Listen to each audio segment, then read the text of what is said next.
성도 여러분을 축복합니다. 어린 시절 친구들에게 자주 받았던 질문이 하나 있었습니다. 바로 예수님을 모르던 이순신 장군도 구원을 받는가? 이 질문을 어린 시절부터 받았었습니다. 상당히 난해한 질문이죠. 아마도 제가 독실한 기독교인인 걸 알고 저를 골탕 먹이려고 의도적으로 질문을 했던 것 같습니다. 요지는 이것입니다.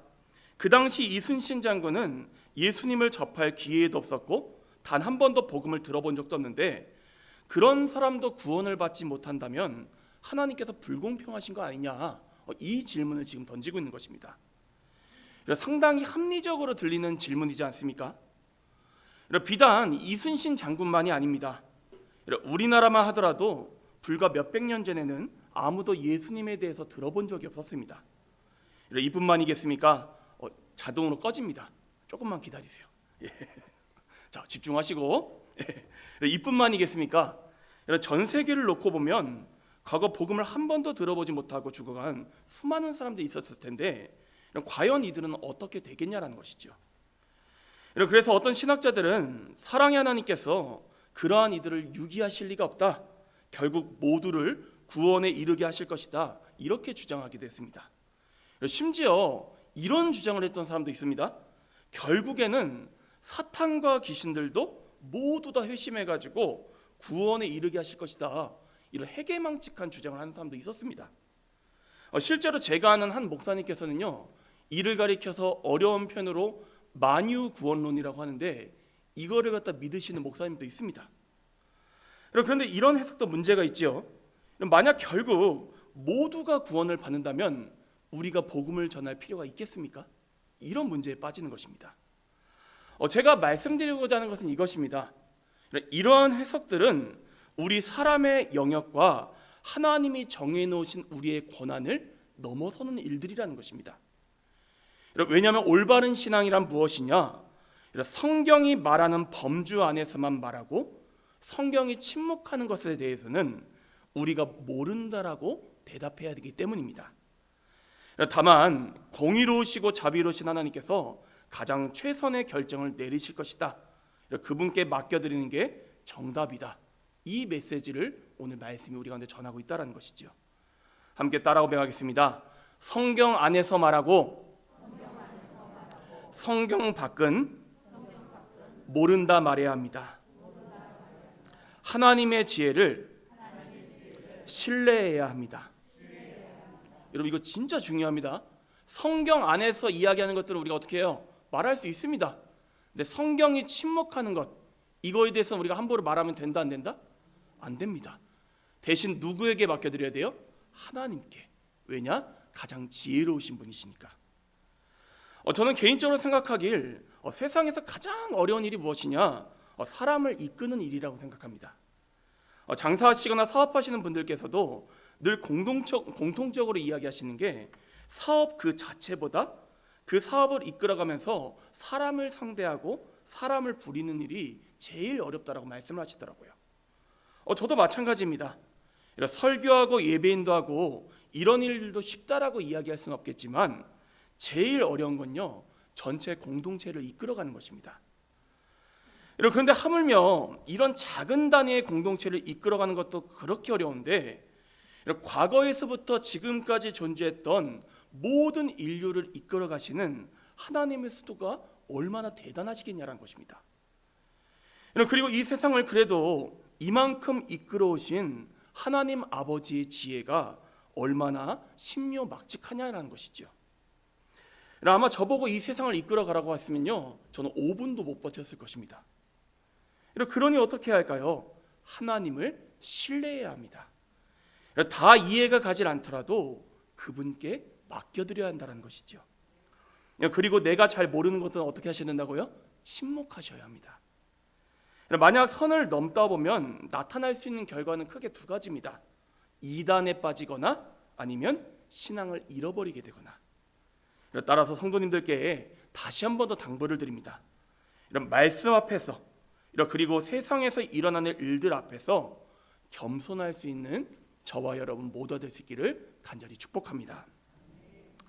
왜 서두에서부터 이런 이야기들을 장황하게 드리냐면요, 오늘 본문이 우리가 그동안 살펴봤던 이스라엘의 구원의 문제에 가장 하이라이트가 되는 본문 말씀이기 때문입니다. 우리 같이 25절부터 우리 26절 초반부까지 우리 같이 읽어볼 텐데, 제가 그만하라고 할 때까지 한번 읽어보시기 바랍니다. 25절부터입니다. 시작. 형제들아, 너희가 스스로 지혜 있다 하면서 이 신비를 너희가 모르기를 내가 원하지 아니하노니, 이 신비는 이방인의 충만한 수가 들어오기까지 이스라엘의 더러는 우둔하게 된 것이라. 그리하여 온 이스라엘이 구원을 받으리라. 아멘. 여기까지만 아멘. 읽겠습니다. 여기까지 이 번역이요 좀 매끄럽게 되질 않아가지고 제가 공동 번역본으로 여러분에게 읽어드릴 테니까 한번 대조하면서 잘 들어보시기 바랍니다. 형제 여러분, 여러분이 모든 것을 다 알았다고 장담할지 모르지만 아직도 깨닫지 못하는 숨은 진리가 하나 있는데, 여러분은 그것을 꼭 알아두시기를 바랍니다. 그 진리란 이것입니다. 일부 이스라엘 사람들이 지금은 완고하지만 모든 이방인들이 하나님께 돌아오는 날에는 그 완고한 마음을 버릴 것이고, 따라서 온 이스라엘도 구원받게 되리라는 것입니다. 이 말씀을 보면요, 때, 시간에 대해서 언급을 하고 있습니다. 어떤 때를 이야기했습니까? 모든 이방인들이 하나님께 돌아온 날이 되면 이제 어떻게 된다는 거예요? 이스라엘 백성들도 회개하고 주님께 돌아올 것이다. 지금 이 메시지를 전하고 있지 않습니까? 그러니까 때, 시간에 대해서 언급을 하고 있습니다. 여러분, 근데 실제로 여러분 마태복음 24장 14절 말씀을 보아도 이런 비슷한 맥락의 메시지를 우리 가운데 전하고 있습니다. 제가 읽어드릴 테니까 잘 들어보시기 바랍니다. 이 천국 복음이 모든 민족에게 증언되기 위하여 온 세상에 전파되니 그제야 끝이 오리라. 아멘. 그런데 문제는 무엇이냐면요, 어떤 사람들은요 이 두 구절을 갖다가 문자적으로만 받아들입니다. 그래서 예수님께서 최대한 빨리 오시게 하기 위해서 복음을 들어본 사람이 없도록 전 세계의 복음을 서둘러서 전해야 한다, 이렇게 주장을 하는 것이죠. 물론 어떻게든 복음을 전하려고 하는 데는 귀한 일입니다.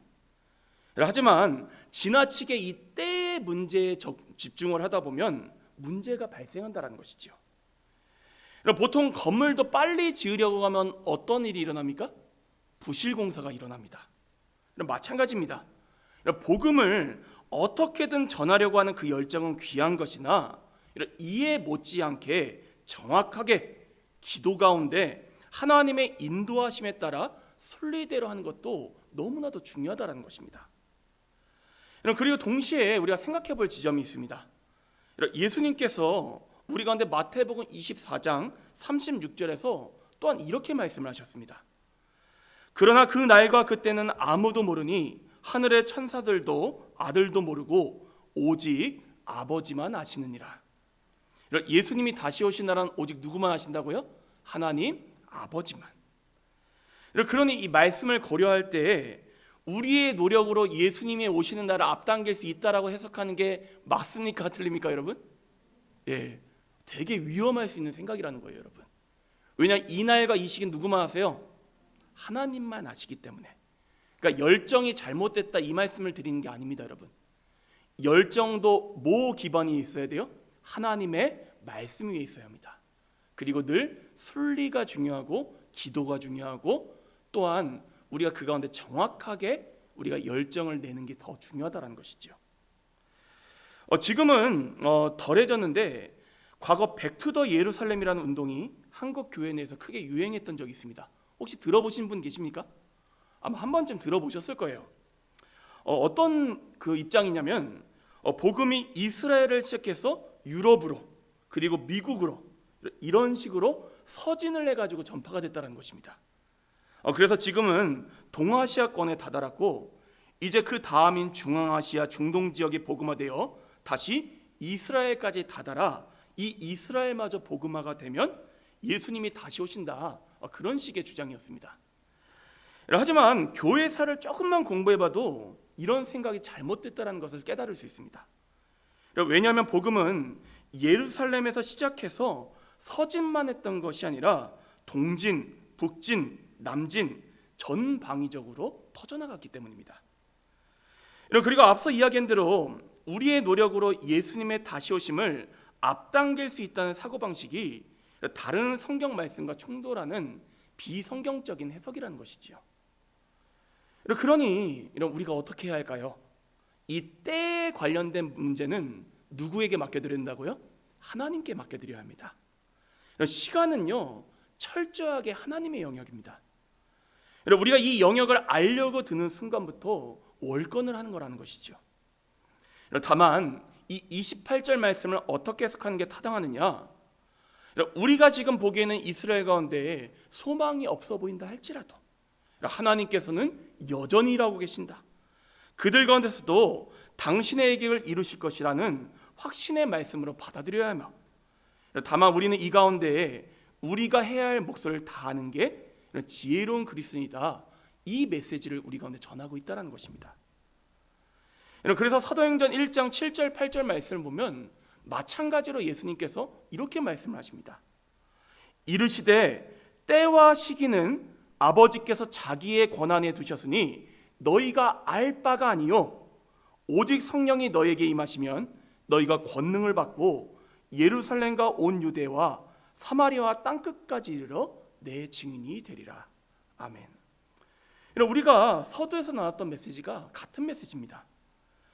너희가 잘 모르는 건 하나님께 맡겨드리고 하나님이 구체적으로 명하신 일에 집중하라는 것입니다. 서두에서 했던 이야기로 다시 한 번 더 돌아가 보겠습니다. 예수님을 한 번도 들어보지 못한 사람들이 있습니다. 이들을 생각하니까 구원의 문제가 너무나도 난해하게 다가오고 안타깝게 느껴집니다. 그렇다고 해서 내가 예수 믿는 걸 포기할 수 있습니까? 없습니까? 없다라는 거예요. 그 문제가 아무리 복잡하고 어려워 보여도 나의 구원의 문제하고 상관이 있다 없다? 없다라는 거예요, 여러분. 그렇게 오히려 내가 현재 예수님을 믿을 수 있는 걸 더 큰 은혜로 여기고 열심히 복음을 전하는 게 우리가 해야 될 일이라는 것입니다. 저는 성도님들께 당부를 드립니다. 우리가 다 헤아리지도 못하고 다 해결할 수도 없는 문제를 가지고 엉뚱하게 씨름할 것이 아니라 지금 하나님께서 우리에게 맡겨주신 당장의 일들, 사명에 집중하시기를 간절히 축복합니다. 만약 우리가 이 선을 넘어가면요, 그건 월권이라는 것입니다. 교만이라는 것이죠. 모르는 건 하나님께 맡겨드리고 하나님이 내게 알려주신 것에 최선을 다하는 게 지혜라는 것이죠. 이 문제를 이렇게도 한번 적용해 보겠습니다. 최근 서울 모 교회에 한 원로 목사님 때문에 교계가 매우 시끄러웠습니다. 많은 분들이 이분을 욕하고 교회를 욕하더라고요. 저도 보면서 얼마나 안타까웠는지를 모릅니다. 그런데 그렇다고 해서 내가 교회를 포기하고 떠나야 하냐? 그건 아니라는 것입니다. 그 사람과 상관없이 하나님께서는 여전히 나에게 교회를 맡겨주고 계시며 그 사람과 상관없이 나에게 1대1로 맡겨주신 사명이 있다는 것이지요. 여러분, 제 아무리 주변에서 난리여도 우리는 우리가 걸어가야 될 길을 걸어가야 한다는 것입니다. 여러분, 그러므로 저는 이 시간 우리 가운데 하나님께서 하셔야 될 일과 우리가 해야 할 일을 구별할 수 있는 지혜가 있게 되기를 간절히 축복합니다. 여러분, 그래서 세상이 요동을 치던 과거 사람들이 어떻든지 간에 지금 현재 우리가 해야 할 일에 최선을 다해 훗날 하나님 앞에 섰을 때 인정받고 칭찬받는 저와 여러분, 우리 신명교회가 될 수 있기를 간절히 축복합니다. 말씀을 조금 더 우리가 좀 살펴보길 원하는데, 사실 이 이후의 말씀들은 이전에 우리가 다 살펴봤던 메시지이긴 합니다. 그래도 다시 한 번 더 되짚어보는 차원에서 제가 설명을 쭉 드리겠습니다. 우리 28절부터 32절까지의 말씀을 우리 뜻을 생각하면서 우리 교독해서 우리 천천히 읽어보도록 하겠습니다. 28절부터입니다. 복음으로 하면 그들이 너희로 말미암아 원수된 자요, 택하심으로 하면 조상들로 말미암아 사랑을 입은 자라. 하나님의 은사와 부르심에는 후회하심이 없느니라. 너희가 전에는 하나님께 순종하지 아니하더니 이스라엘이 순종하지 아니하므로 이제 긍휼을 입었는지라. 이와 같이 이 사람들이 순종하지 아니하니 이는 너희에게 베푸시는 긍휼로 이제 그들도 긍휼을 얻게 하려 하심이라. 함께 읽겠습니다. 하나님이 모든 사람을 순종하지 아니하는 가운데 가두어 두심은 모든 사람에게 긍휼을 베풀려 하심이로다. 아멘. 이제 사실 로마서에서 제일 어려운 부분이 9장부터 11장까지 부분입니다. 오늘로서 이제 끝나고 이제 다음 주부터 우리가 살펴볼 12장부터는 내용이 좀 쉬워집니다. 왜냐하면 실천적인 내용들이 쭉 나오거든요. 그러니까 여러분 힘을 내시고 우리 끝까지 우리 완주할 수 있기를 바랍니다. 여러분 방금 전에 우리가 읽어본 말씀의 뉘앙스를 가만히 살펴보면요, 마치 우리 이방인들에게 구원의 기회를 주기 위해 유대인들이 스스로 예수님을 거절한 것처럼 오해할 수가 있습니다. 그러니까 우리가 구원받은 게 누구 덕분이라는 거예요? 유대인들 덕분이다. 얘네가 양보했기 때문에, 얘네가 거절했기 때문에 우리가 구원받은 것이다. 이런 식으로 들리는 뉘앙스가 이 말씀 가운데서 언뜻 딱 보입니다. 아니면 하나님께서 유대인들의 마음을 완고하게 하셨다, 그들의 기회를 박탈하셨다, 이렇게 생각할 수도 있습니다. 그러면 유대인들의 예수님을 믿지 않은 게 그들의 탓이 아니라 이방인들을 생각한 이타적인 행동이었다. 유대인들의 예수님을 믿지 않는 건 누구 때문이라는 거예요? 하나님 때문이다. 이렇게 잘못 해석할 수도 있다는 거예요. 하지만 이러한 해석은요, 저는 적절하지 않다라고 생각합니다. 설사 하나님께서 만약 정말로 유대인들은 구원해서 그냥 유기시키셨어요. 그런다 할지라도 원칙적으로 이야기하면요, 우리 편에서는 사실 할 말이 없습니다.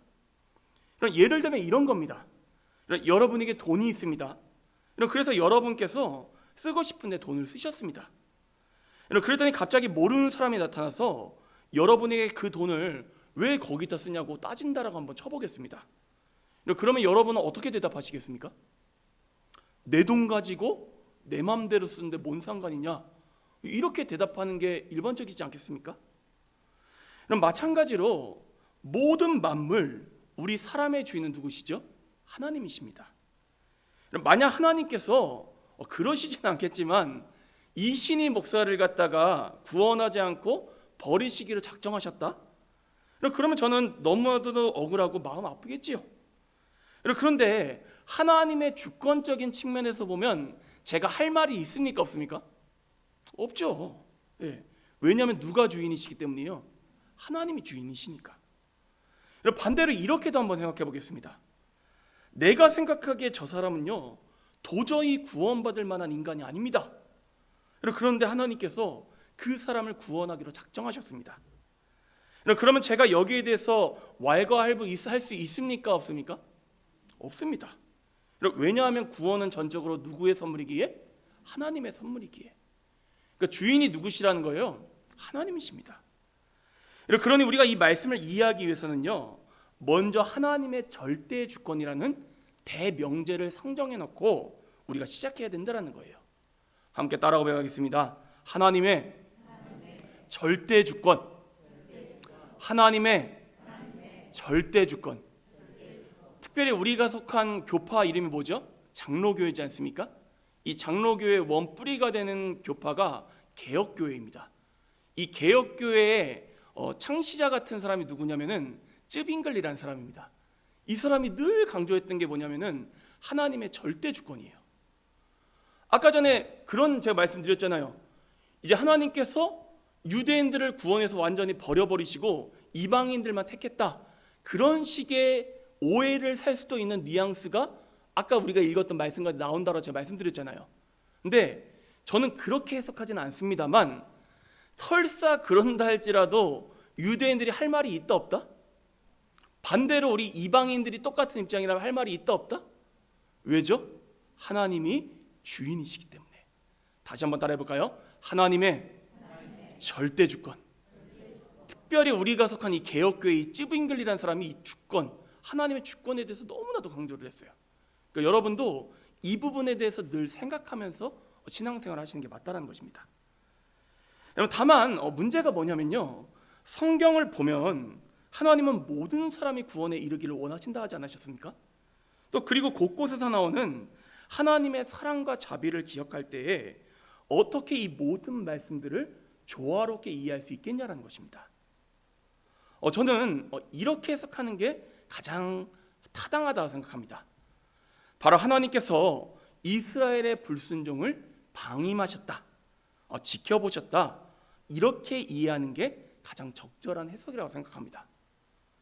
누가 이거보다 더 적절한 해석이 있다면 저에게 알려주시면 제가 열린 마음으로 듣겠습니다만, 저도 이 문제를 가지고 되게 오랜 시간 고민을 해봤습니다.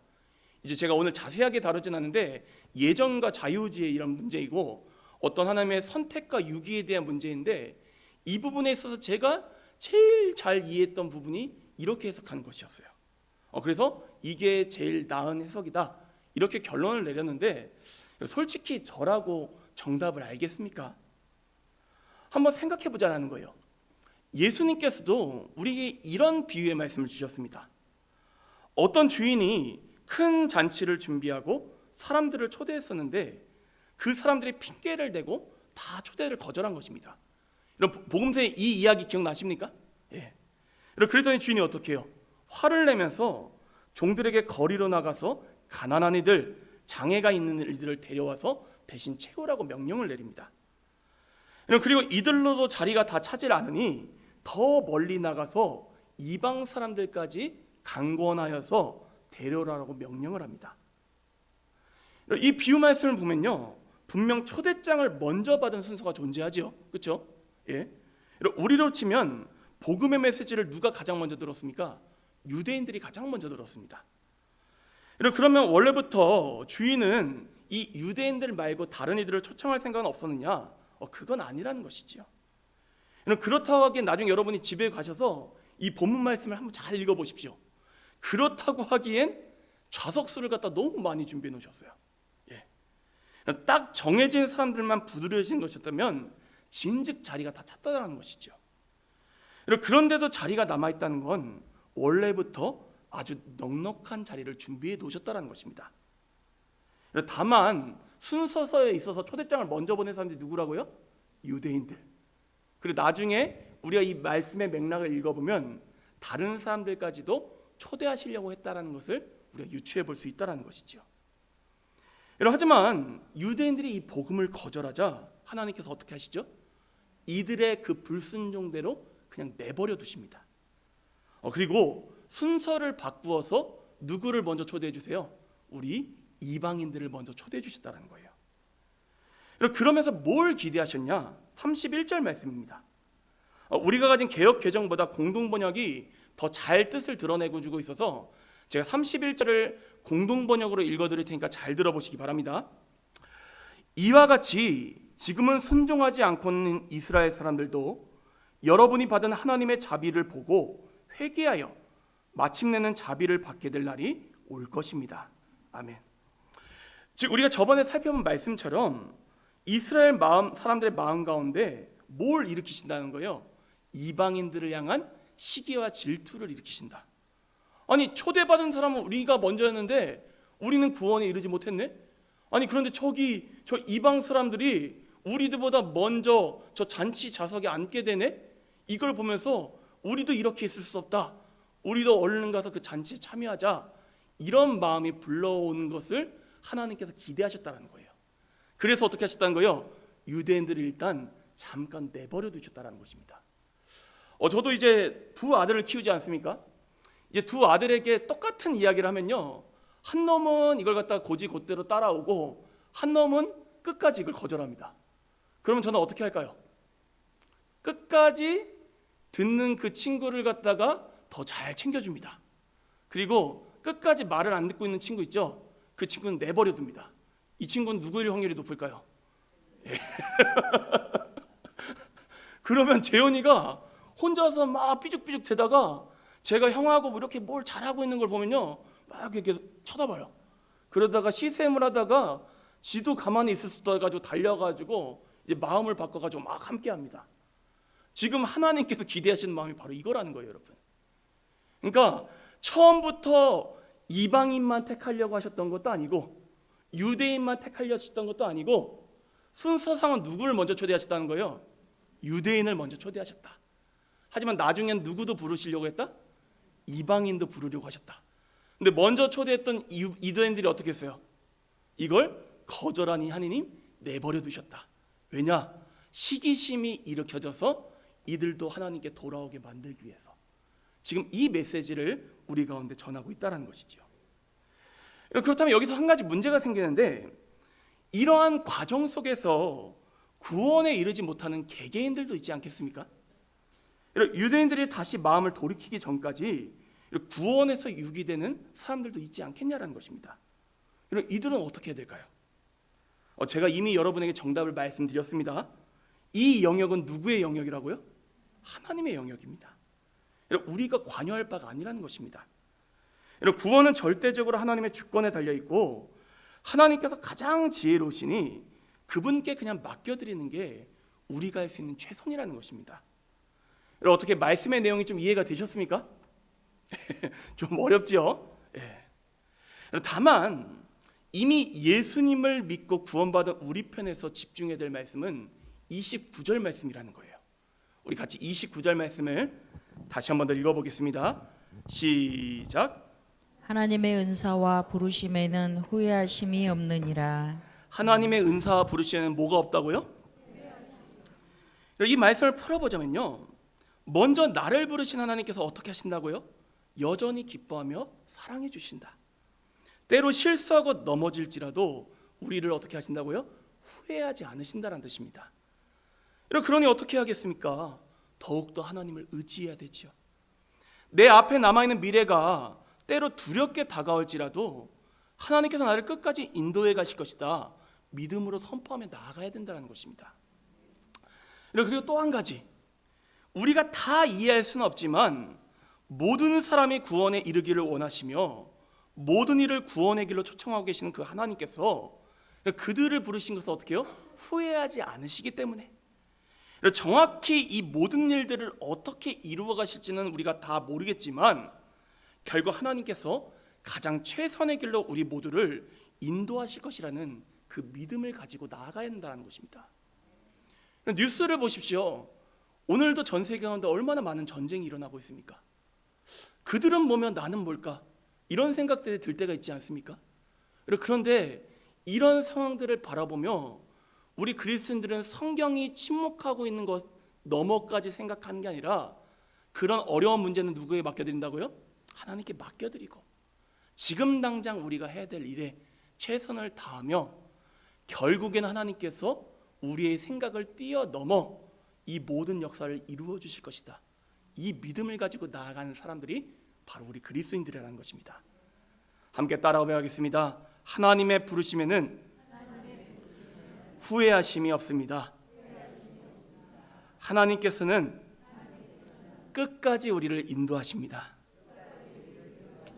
나뿐만이 아니라 이 온 세상 만물을. 그러니까 여러분, 다시 한번 당부드립니다. 여러분이 다 이해하지 못하는 문제 붙들고 고민하지 마시기 바랍니다. 다만 우리에게 주어진 말씀, 우리에게 주어진 상황에 최선을 다하며 나아가는 저와 여러분 모두가 될 수 있기를 간절히 축복합니다. 그렇기 때문에 사도 바울은 33절 이하에서 찬양으로 이 이스라엘의 구원의 문제를 마무리 짓고 있습니다. 이렇게 고백하지요. 깊도다 하나님의 지혜와 지식의 풍성함이요, 그의 판단은 헤아리지 못할 것이며 그의 길은 찾지 못할 것이로다. 한마디로 이야기해서 사도 바울도 이 모든 말씀을 전했지만 자기도 하나님의 경륜과 지혜를 다 이해한다는 겁니까? 못하고 있다는 겁니까? 못하고 있다는 거예요. 하지만 어떻게 하라는 것이지요? 하나님을 신뢰하고 하나님을 찬양하라는 것입니다. 그렇습니다. 우리가 해야 할 일은요, 그럼에도 불구하고 하나님을 찬양하는 것입니다. 그럼에도 불구하고 하나님을 신뢰하는 것입니다. 그럼에도 불구하고 하나님을 높여드리는 것입니다. 왜냐하면 하나님께서는요, 하나님이시기 때문입니다. 하나님께서는 우리보다 지혜로우시며 우리를 사랑하시기에 우리 모두를 가장 선한 길로 인도해 주실 것이기 때문입니다. 그러니 사랑하는 형제자매 여러분, 늘 하나님의 이 절대 주권 그리고 하나님의 지혜로우심을 믿음으로 고백하시고 선포하며 나아가는 저와 여러분 모두가 될 수 있기를 간절히 축복합니다. 함께 기도하도록 하겠습니다.